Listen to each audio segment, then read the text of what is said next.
Hello everyone and welcome back to another video from Crazy Gamer. In this video, I'm going to show you how to change your username on your Ubisoft account. So let's get started right away.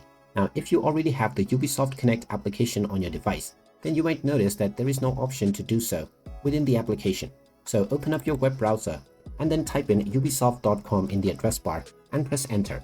Now, if you haven't already logged into your account, you can click on the account icon at the top right corner and proceed forward with your email address and your password.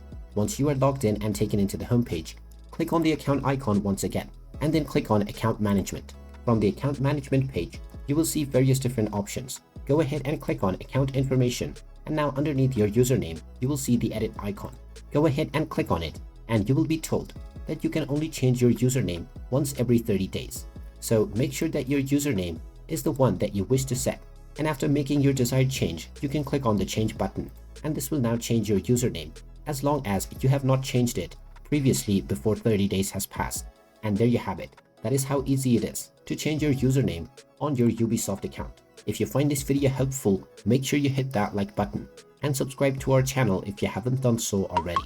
Also ring that notification bell to never miss another update from us. Thank you for watching, and I will see you again in the next video.